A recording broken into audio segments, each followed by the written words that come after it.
Hi, how's it going? I still have zero idea how to start videos. So for the time being, at least, I'm just gonna do this. Noted video game personality Alanah Pearce is adding her voice to the chorus of critics who believe the core fundamentals of FromSoft's difficult video game design philosophy are somehow unfair and restrictive to disabled individuals.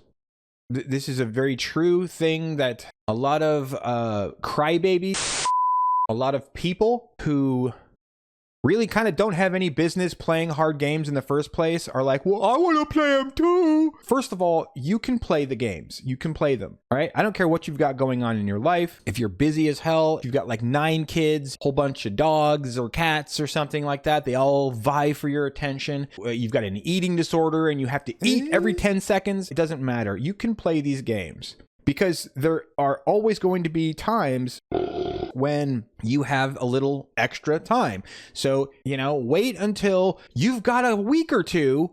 Right then, that's a great time to play one of these games. There you go. Let's watch the fucking video. There's a thing when people talk about FromSoft games that I always find really interesting. People will say, but it's part of the appeal that like you're fighting something really hard and then you finally overcome it. That's part of the appeal of the games.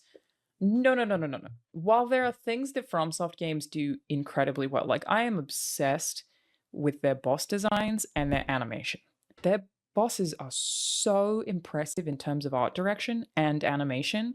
They don't even need to be. Like, oh my god, they're just so good at that. I mean, she's right. The bosses are impressive in terms of art design and animation, but that's like the least important thing. You definitely want shit to look good, high fidelity, talented artists working on things, a lot of attention to detail. And that is one thing that From Software does in a way that is like unparalleled by any other company. However, the thing that From Software does so well is the actual mechanical design of bosses and the attention to detail therein. As the fans of From Software games, bosses are one of the things that we look forward to the most. And the reason for that is how intricately designed these bosses really are.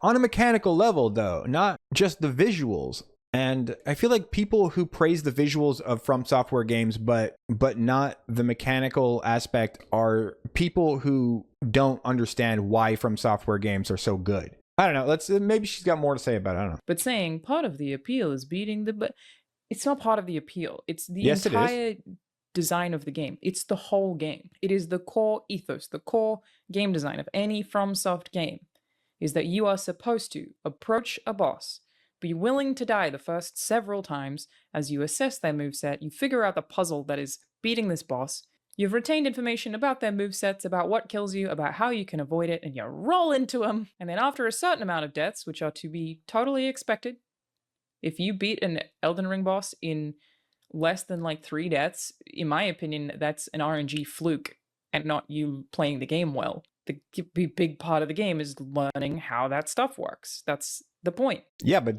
wait, I thought you just said that. I thought you said I was all right, Spider. No, you ain't all right. Didn't you just get finished saying that is not part of the appeal? People will say, but it's part of the appeal that like you're fighting something really hard and then you finally overcome it. That's part of the appeal of the games. No. I don't understand what your argument is right now, because you framed this in a way that sounded like you were going to argue against people saying that the difficulty is part of the appeal. And then you went on to say, yeah, it is part of the appeal. It's the entire design of the game. It's the whole game. It is the core ethos, the core game design of any FromSoft game. But you said it in a way that sounded like you were saying it wasn't part of the... No, I thought you said you were all right, Spider. I am all right. You ain't all right, you little fucking prick. I don't understand. Like I agree with everything she just got finished saying, except the way she framed it is confusing to me. Maybe I'm just stupid. I don't know. I do think that people complaining about the Shadow of Erdtree DLC should get good. By which I mean just pay attention to the things the game gives you that can make it way easier. I mean, I agree with that too. Like if you are complaining that the game's too hard, there are things that you can do to make things easier for yourself. We are really weird about acting like FromSoft games can't be criticized. They are immune to criticism. Like, you are allowed to complain about finding it too hard or feeling like a certain boss isn't balanced or feeling like a hitbox is... Like, you can complain about those things and be valid. Stop acting like any criticism of a FromSoft game makes you a fake gamer. I don't disagree with anything that she said. Maybe I'll get shit for this. I'm too small to give a fuck. I think that you can create challenge and you can also create fun at the same time, but they're not necessarily tied to each other. Correct, Asmund. You are right. You can have fun and challenge at the same time. The secret formula is challenge plus good balancing. Challenge, good balancing. Both of them have to be present for fun to exist. Bullshit does exist in games. I keep trying to convince my chat of this. I have not had much success. They just keep telling me to stop crying.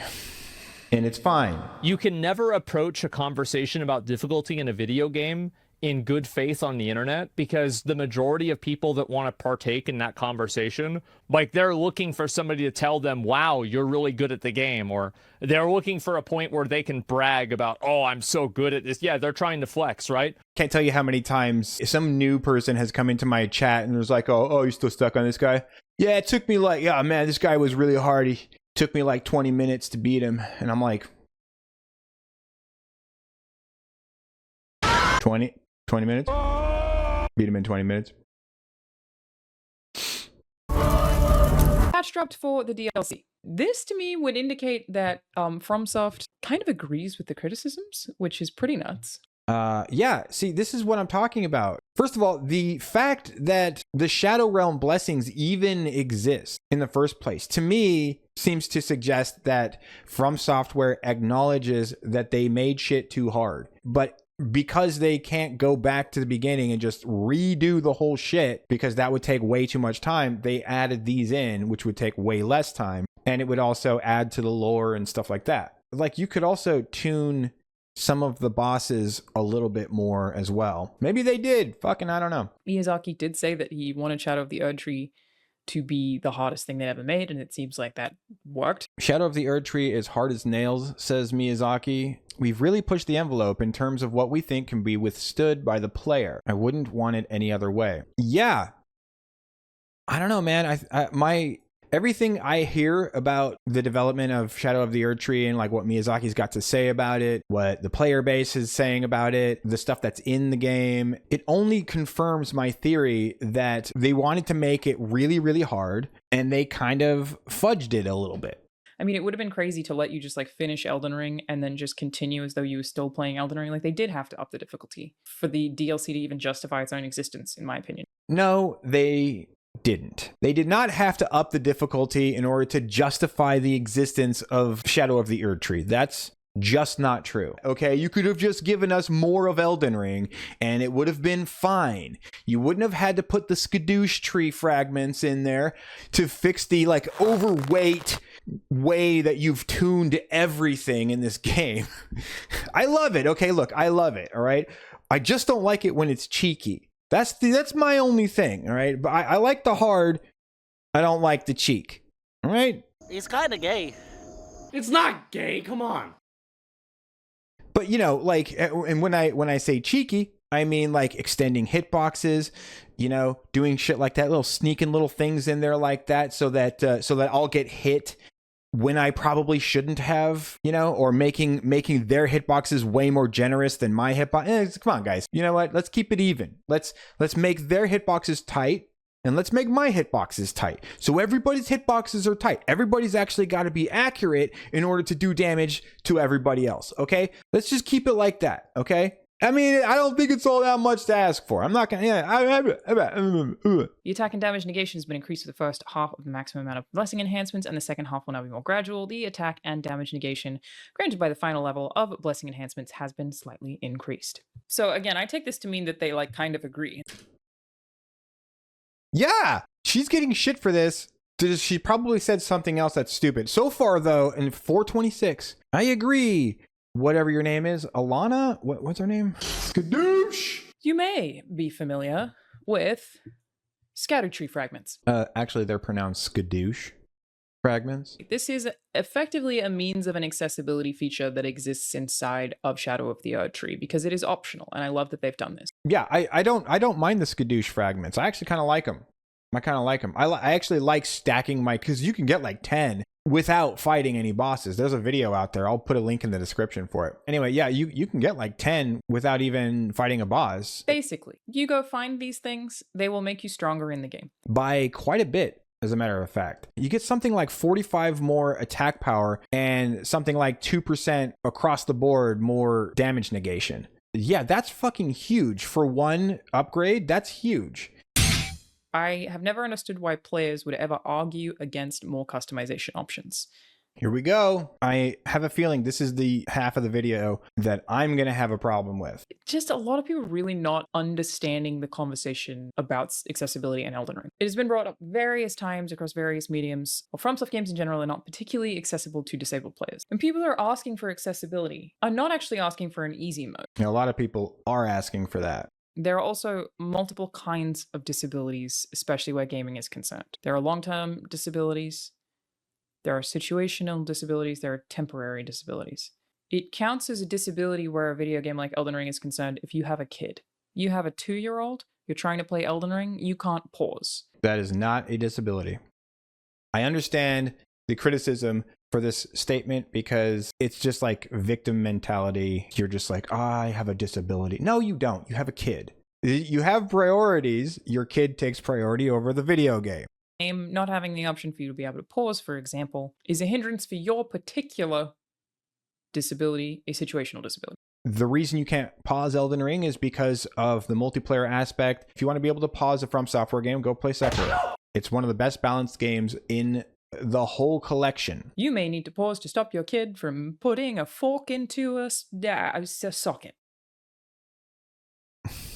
If you are a parent and you're watching your kid and your kid's like running around the house and you're playing Elden Ring, you need to reassess your priorities. I'm not going to say you're a bad parent, but if you're doing that, you're being a bad parent in that instance. You know, if your kid is like a toddler and is like fucking flailing around in your house, you should be watching your kid. Dude, I don't have a kid, but when I'm playing Elden Ring, a lot of times my cat needs to come into the room. I stop playing Elden Ring just for a second and take care of that. It's not that hard. It's really not that hard. And I know I'm comparing a cat to a kid, but I mean, like when they're little like that, they're fucking a lot like animals. I don't give a fuck. It is true, and you fucking know it's true. There are temporary disabilities. You break your wrist, you sprain your wrist, you temporarily have trouble playing video games.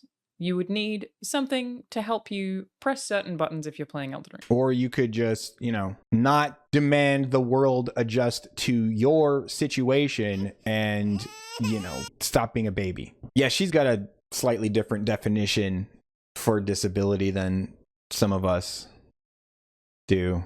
When she thinks of a disability, she thinks of it in terms of like, oh, you can't play right now? Is this your favorite time to play and you can't play? Oh my God, you must be in hell.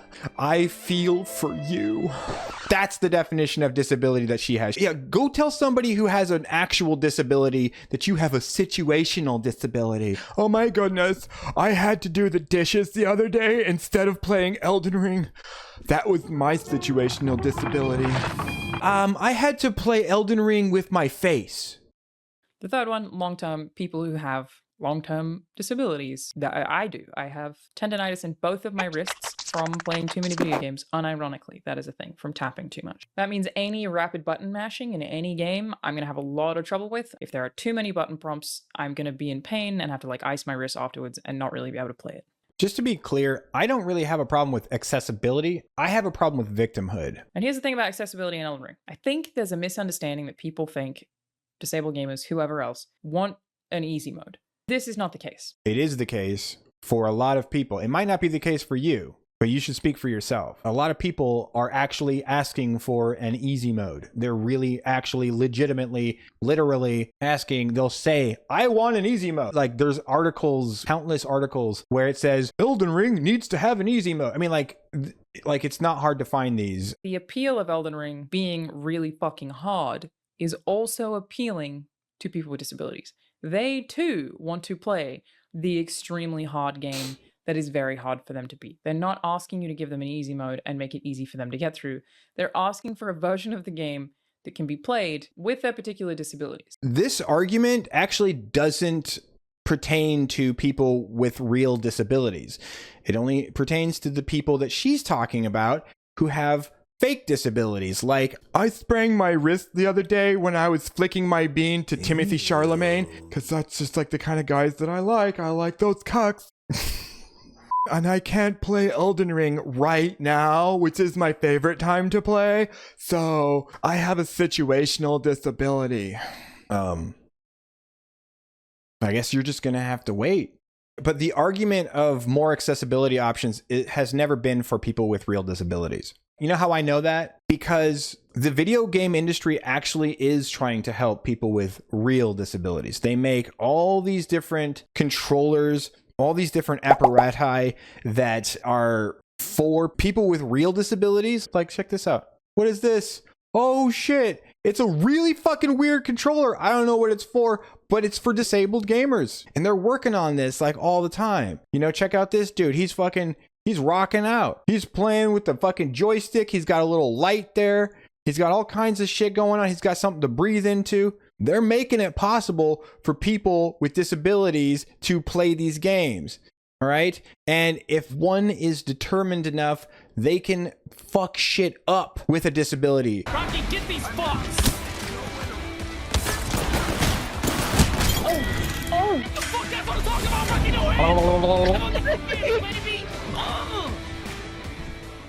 Take 5 minutes and look into it. You'll find there's all kinds of crazy shit going on in the video game world. It's just about determination, the human spirit. If you really want something, go fucking get it. And don't let your disability tell you you can't do it. She wants to give you infinite iframes, or you want the ability to make it easier for you because you suck. These accessibility features would be for people with situational disabilities or Gen Z disabilities. No offense, Gen Z. It's for people with crybaby disabilities.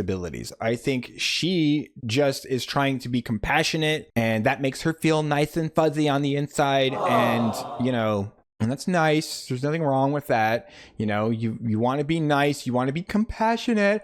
Oh my goodness. Just let's not be stupid about it. The reason why to not have accessibility features in a game like Elden Ring. There's a bunch of different reasons. You could go with the slippery slope argument where it just takes one game to break the seal. Like, some people think that the seal was already broken in Sekiro when they added the demon charm. I don't agree with that. But some people do think that. It's true, they do. But it's also kind of, you know, to preserve the last bastion of old school tough games where they don't fucking hold your hand and everything. And there's something to be said for that too. I agree with that. I agree with that argument as well. That's one of the reasons that I like From Software, because they are kind of one of the last places that doesn't hold your hand and doesn't like spell everything out for you and doesn't like exposit all over you. They demand skill of you. They demand you meet the challenge and mount it. You know, most games don't do that. Souls-like games do that. And I think that's really cool. I think this is Miyazaki's vision. This is the collective vision of the team that made the game. And that's what you get. And that's the only thing you get. And I think all games should be like that. And part of this argument is if you get all these accessibility features, it's no longer that. You know, you're no longer being held to the standard that the developers of the game, that the artists who made this game have held themselves to. You know, you're kind of backing out of your end of the agreement. You're like trying to weasel in a little extra, you know, oh, I just want to turn damage off for myself. I just wanted to relax and play fuck you. This is my fucking game, bitch. You could play it, but this is my motherfucking game. You know, that approach to making video games, I am all for that approach. I am completely 100% here for that approach. This is a piece of art. You don't get to change it just because, oh, I kind of want it to be more blue. Let's get some more blue in there. While Rembrandt is over here going, no, get the paint away from her. I'm dead. I can't do anything. Get the paint away from her. Of course, it's a her every single time. So there's that aspect of the argument. There's also the bent knee aspect of the argument, where if you give the crybabies what they want, you're just like opening the fucking floodgates, and now they're never going to leave you alone, and they're going to just keep wanting more and more and more. And that's a valid argument as well, because that's fucking true, and you know it. People are saying like no accessibility whatsoever because I want to be able to play Elden Ring the exact way that I want to be able to play it. And I feel like those people are shooting themselves in the foot, because what if they get one of those temporary, situational, or short-term disabilities? I feel like they say it when they don't have disabilities, but in 10 years when you do have some kind of disability, I feel like you're going to retroactively kind of regret that. Nope. Like, only the hypocrites are going to do that. Like, I feel like she has a very specific type of person in mind when she's talking about this. And this person is an incredibly unreasonable and mean person who's just like, no, disability options, fuck that. You know, and that's just not the majority of people out there. It might feel like that's the majority of people out there if you're spending a lot of time on social media, hearing from a lot of people who would comment in the first place, because a lot of the people who would comment in the first place are very outspoken people, and a lot of outspoken people can be kind of dicks. Trust me, I'm one of them. I finished Tunic. That game rules and is very hard. And after I finished it, I beat the final boss that you don't even have to, well, spoilers. She was so hard. Tunic has an accessibility option in it. It's basically God mode. I think you can prevent all damage. That type of accessibility feature is for people who don't want a challenge. And people who don't want a challenge are people who shouldn't be playing video games in the first fucking place, because video games intrinsically are for people who want a challenge. That's what games are. I beat the game without that and felt so accomplished and so proud of myself. I don't care that that mode is there, or that option is there to help other people who still want to experience the game without that. But that's the thing, though. People who are using that mode are not experiencing the game. They are watching the game and they're moving their character through the game, but they're really not experiencing the game. Like, the only reason I can see for giving yourself a God mode is to practice a boss's moveset or something like that. If you're using God mode just to play the game normally, like casually, like, I don't even see why you're interested in playing a game. Just watch a movie. You don't even have to use a controller. You don't even have to use your hands. It might be kind of cool to have like a practice mode for boss fights where you can just keep resetting the fight. You can turn off damage if you want to and practice the boss's moveset or whatever. That would be a really cool option to have for these types of games, but that would require Miyazaki to acknowledge that his games can be no-hit. I have a feeling that he's literally trying to make it so that it's impossible to no-hit run. It depends on how you define too hard. I have outlined some arguments in this video that I think are very valid, but I also know that those arguments are probably going to be received as, you know, the same deal. They're going to tell me to get good, and that's fine. I'm used to that. My chat tells me to get good all the fucking time. And they're not wrong. They're not wrong. But sometimes they are wrong. Actually, sometimes getting good would not help you. And those are really the times that I'm talking about. Fucking, let's read some of these comments. I try not to be a hater, but I've honestly found the Elden Ring DLC borderline impossible to beat due to the unfortunate circumstance of me not owning it. I feel like I'm getting whiplash seeing this video after seeing some dude with no arms beat the game with his mouth. That's what I'm talking about. Somebody who actually has a for real disability. You know, not like, oh, my hand hurts. Oh, I have a child. I have a cat. My bathwater is running and I fucking can't pause the game right now. It's going to overflow if I don't pause, you know, like a real disability. Like, I don't have arms, or like my hands don't work properly because I have cerebral palsy or something like that. Those are real disabilities. These people have a real challenge baked into their lives. These are not people who are looking for less challenge. These are people who deal with challenge for breakfast. Like, these are the people who, if they play video games, they're playing it on the hardest fucking mode that they can because they have to. People who use their disability as an excuse to have a god mode in the game, these are not people who want a challenge. Like, most of the reason that you would even play a game like this is for the challenge. So you see what I'm saying? Anyway, yeah, so that's my assessment on this take. It seems to me she's trying to be compassionate, but she's not really thinking it through all that much. This is whatever. She's not completely wrong, but she's wrong. I'm gonna get out of here. All my links are in the description, blah, blah, blah. I'll see you on the next one. Peace.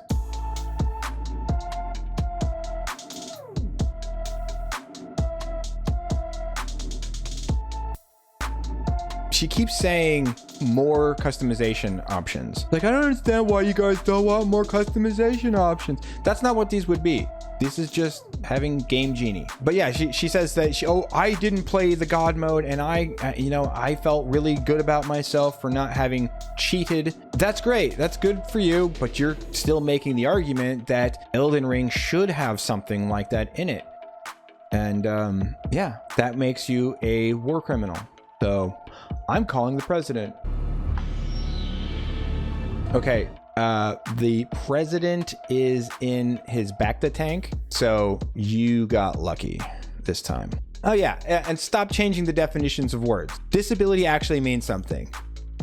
Situational disability. Go fuck yourself. Yeah, I got a situational disability in my fucking pants. So stupid, dude. By the definition that she gives for a situational disability, like, almost anything can be a situational disability. Anything that's a distraction can be a situational disability.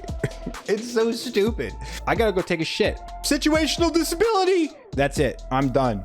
I'm fucking done. This is I gave myself another hour. Fuck this. I'm done. I'm out of here. All my links are in the description. Thank you for watching. I love you guys. Peace.